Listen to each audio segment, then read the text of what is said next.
嗨，我是大水军的朋友 Joke。当看到一位贫苦的老人因为不想让儿女担心而对他们撒下善意的谎言，大家会怎么做呢？哎，叔叔，我这正在吃饭呢。你也在这吃饭？我这弄了好几个菜，5、6个菜呢，有香的。我正在这吃着呢。哎，放心，我这边挺好的。你放心好了哈。别挂我。好。都在急着吃菜喝酒了，我就挂了哈。我和你再说了，你放心好了，注意安全哈。好嘞，好，挂了。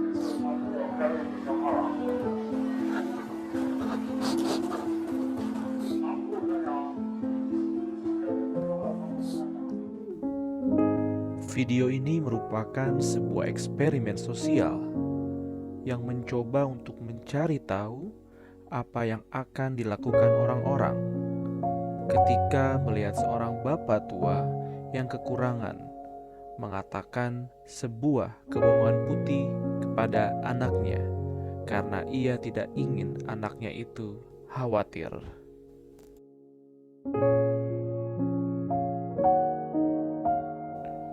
Sebuah eksperimen yang mampu mengugahkan hati orang yang melihatnya. Tetapi pada kesempatan ini, saya ingin mengajak kita semua untuk memperhatikan apa yang dilakukan oleh bapak ini. Ia mengucapkan sebuah kebohongan putih. Dari video tersebut, saya merasa kita setidaknya mendapatkan sebuah gambaran akan apa bohong putih ini.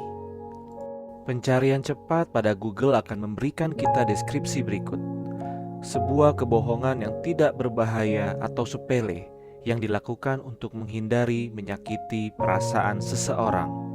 Atau dalam Merriam-Webster Dictionary, definisi kebohongan putih adalah kebohongan tentang masalah kecil atau tidak penting yang dikatakan seseorang untuk menghindari menyakiti orang lain.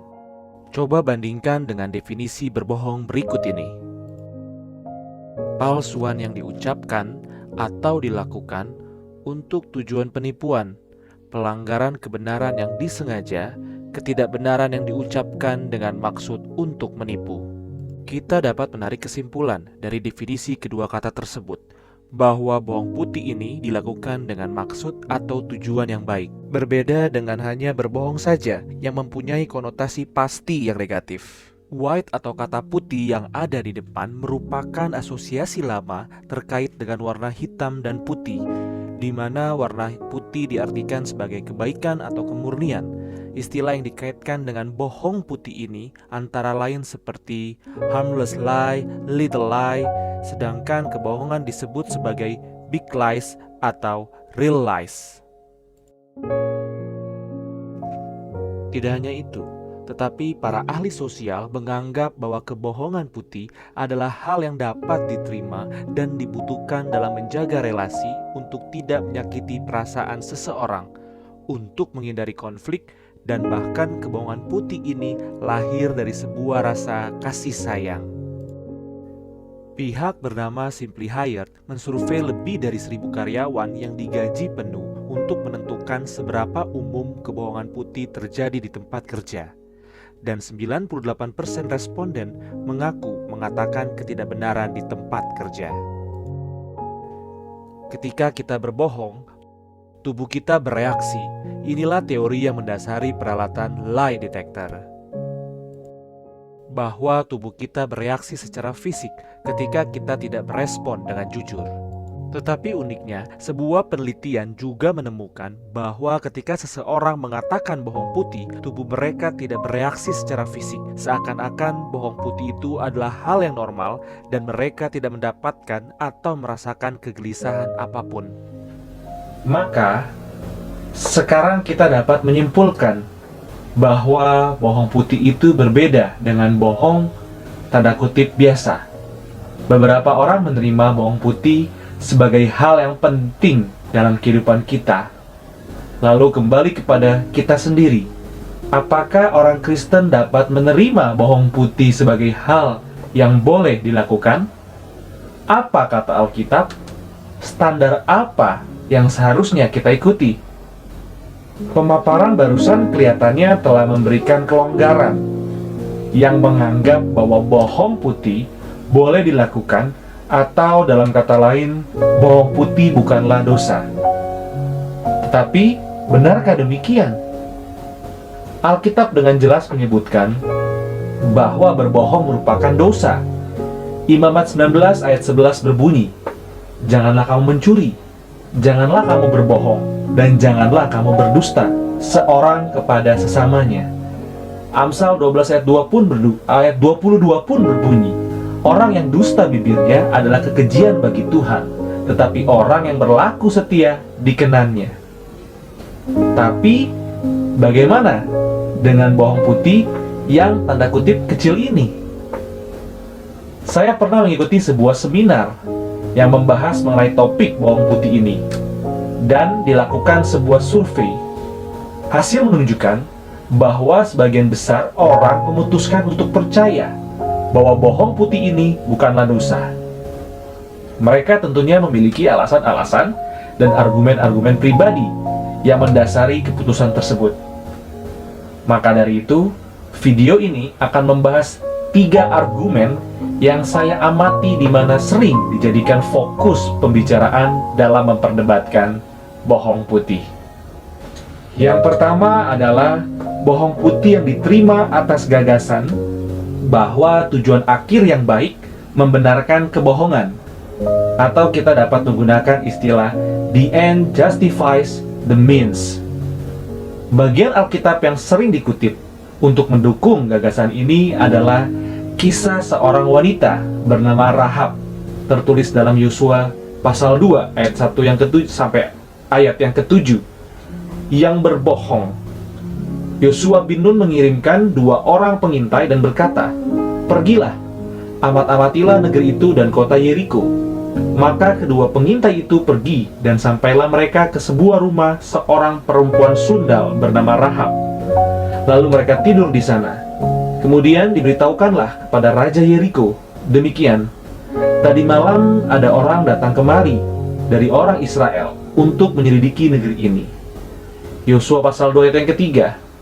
Maka Raja Yeriko menyuruh orang kepada Rahab, mengatakan, "Bawalah keluar orang-orang yang datang kepadamu itu, yang telah masuk ke dalam rumahmu, sebab mereka datang untuk menyelidik seluruh negeri ini." Tetapi perempuan itu telah membawa dan menyembunyikan kedua orang itu. Berkatalah ia, "Memang orang-orang itu telah datang kepadaku, tetapi aku tidak tahu dari mana mereka, dan ketika pintu gerbang hendak ditutup menjelang malam, maka keluarlah orang-orang itu. Aku tidak tahu kemana orang-orang itu pergi. Segeralah kejar mereka, tentulah kamu dapat menyusul mereka." Di sini kita dapat melihat dengan jelas bahwa Rahab berbohong. Permasalahannya timbul ketika Tuhan memuji Rahab, yang kita bisa lihat di dalam Perjanjian Baru Ibrani 11 ayat yang ke-31. Karena iman, maka Rahab, perempuan sundal itu, tidak turut binasa bersama-sama dengan orang-orang durhaka, karena ia telah menyambut pengintai-pengintai itu dengan baik. Ada lagi dalam Yakobus 2 ayat yang ke-25. "Dan bukankah demikian juga Rahab, pelacur itu, dibenarkan karena perbuatan-perbuatannya, ketika ia menyembunyikan orang-orang yang disuruh itu di dalam rumahnya, lalu menolong mereka lolos melalui jalan yang lain."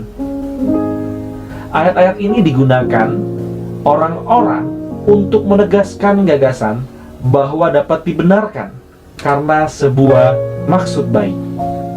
Tetapi perhatikan baik-baik bahwa ayat ini tidak membenarkan Rahab atas tindakan bohongnya. Bagian Alkitab selanjutnya juga sering dikutip terdapat pada Keluaran 1 ayat 15 sampai yang ke-22, yang membahas mengenai kisah bidan-bidan Mesir bernama Sifra dan Pua yang takut akan Allah dan tidak melakukan perintah Raja Mesir. Sebaliknya, mereka membiarkan bayi-bayi perempuan Ibrani itu hidup. Keluaran 1 ayat yang ke-19. Ketika Raja Mesir menanyai mereka, Bidan-bidan itu menjawab, sebab perempuan Ibrani tidak sama dengan perempuan Mesir, melainkan mereka kuat. Sebelum bidan datang, mereka telah bersalin. Maka Allah berbuat baik kepada bidan-bidan itu. Bertambah banyaklah bangsa itu, dan sangat berlipat ganda. Dan karena bidan-bidan itu takut akan Allah, maka ia membuat mereka berumah tangga. Sekali lagi, disimpulkan bahwa ketika Allah memberkati mereka, Allah pun tidak menghukum kebohongan mereka, karena kebohongan itu mendatangkan maksud yang baik. Tetapi perhatikan baik-baik, Tuhan memberkati bidan-bidan karena mereka takut akan Allah. Sedangkan tindakan mereka untuk berbohong dilakukan karena mereka takut kepada Firaun. Tidak ada pembenaran apapun terhadap kebohongan dalam kisah ini. Poin yang kedua adalah berbohong demi mendapatkan atau memilih kebaikan yang lebih besar, atau istilahnya the lesser of two evil atau the greater good. Memilih yang lebih ringan dari dua kejahatan atau kebaikan yang lebih besar. Kisah Para Rasul 6 ayat 8 sampai pasal 7 ayat 60 menceritakan Stefanus yang semangat memberitakan Kristus. Ada pihak-pihak yang melawan dia. Mereka menyeretnya dan membawanya pergi ke hadapan Mahkamah Agama. Mereka memajukan saksi-saksi palsu yang menuduh bahwa Stefanus menghina tempat kudus dan hukum Taurat. Dalam Kisah Para Rasul 6 ayat 13. Kita juga bisa saksikan dalam Kisah Para Rasul 7 ayat 1, ketika imam besar bertanya kepada dirinya, benarkah demikian? Stefanus dapat saja melakukan bawang putih dengan maksud memilih kebaikan yang lebih baik. Ia dapat menghindarkan dirinya dari bahaya, supaya ia dapat terus menyebarkan Injil dan menyaksikan kabar baik. Bukankah itu suatu kebaikan yang lebih besar dalam situasi seperti ini? Namun, Stefanus tidak berbohong. Ia malah memberitakan Kristus, dan ia terbunuh. Poin ketiga, saya mengamati bahwa orang-orang membenarkan bohong putih karena apabila tidak, implikasi yang muncul adalah bahwa mereka berbuat dosa. Apabila kita memilih untuk percaya bahwa bohong putih adalah dosa, hal itu berarti kita tidak boleh lagi mengucapkan bohong putih tersebut. Kita harus menjaga perkataan kita setiap waktu. Kemungkinan kita akan kesulitan dalam situasi sosial. Kita harus berhadapan dengan konflik-konflik yang dulunya mungkin dapat kita hindari. Orang-orang tidak menganggap bohong putih sebagai dosa, karena jika iya, hal tersebut akan mempersulit kehidupan mereka dalam lingkungan keluarga, pekerjaan, persahabatan, maupun pelayanan.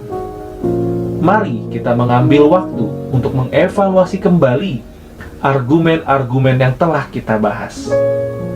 Argumen yang pertama, sekilas tampaknya menunjukkan kontradiksi dalam Alkitab. Satu sisi Allah melarang kita untuk berdusta, berbohong. Tetapi di sini kita melihat kisah-kisah dalam Alkitab yang tampaknya Allah tidak menghukum mereka atas bohong yang mereka lakukan. Tapi pemikiran yang seperti ini tidak tepat.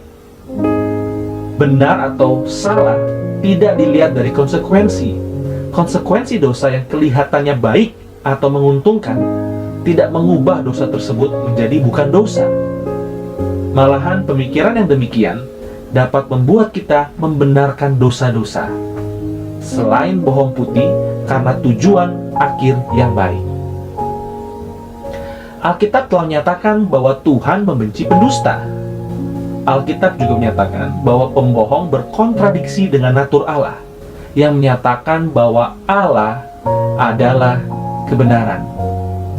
Yohanes 14 ayat 6, kata Yesus kepadanya, "Akulah jalan dan kebenaran dan hidup. Tidak seorang pun yang datang kepada Bapa kalau tidak melalui aku." Kita bisa bandingkan dengan Yohanes 8 ayat yang ke-44 yang berbunyi, "Iblislah yang menjadi bapamu, dan kamu ingin melakukan keinginan-keinginan bapamu." ia adalah pembunuh manusia sejak semula dan tidak hidup dalam kebenaran. Sebab di dalam dia tidak ada kebenaran.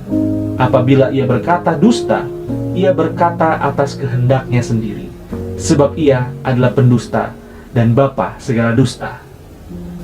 Sekali lagi, Alkitab dengan jelas telah menjelaskan bahwa Allah adalah kebenaran dan ia membenci dusta.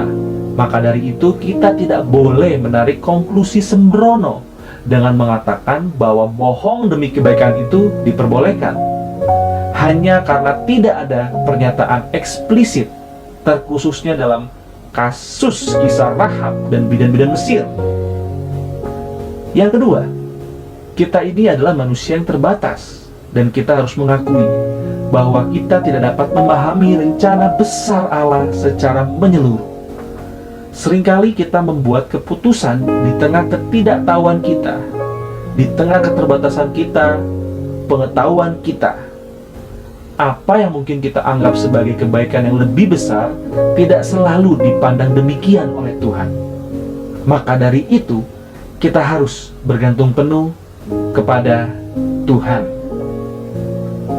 Yang ketiga, ketika kita meremehkan bawang putih sebagai hal yang kecil dan tidak berbahaya atas dasar keuntungan sendiri, yang kita lakukan adalah kita sedang meremehkan dosa. Ketika kita meremehkan dosa, kita pun meremehkan pentingnya intervensi anugerah Allah, merendahkan karya Kristus di kayu salib. Kita hidup di dunia yang dicemari dosa. Sangatlah penting bagi kita untuk peka terhadap dosa dan mengakuinya. Salah satunya adalah bawang putih.